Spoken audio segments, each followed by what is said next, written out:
सामाजिक, राजकीय, औद्योगिक, क्रीडा क्षेत्रात महाराष्ट्राची छाप पडली आहे।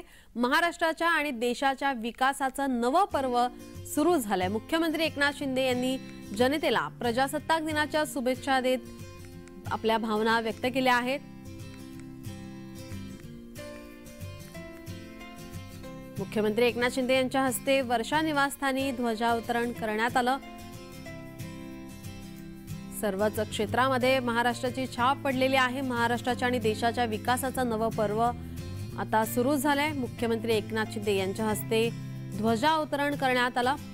वर्षा निवासस्थानी या कार्यक्रमाचं आयोजन करण्यात आलं होतं।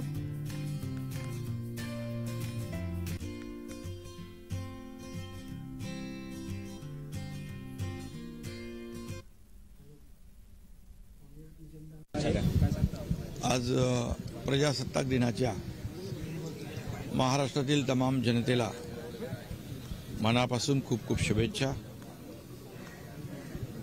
आणि ज्या स्वातंत्र्यवीरांनी हे स्वातंत्र्य मिळवून दिलं त्यांनाही विनम्र अभिवादन आणि घटनाकार भारतरत्न डॉक्टर बाबासाहेब आंबेडकर आणि इतर घटनाकारांना देखील त्यांच्या सहकाऱ्यांना देखील मनापासून विनम्र अभिवादन करतो।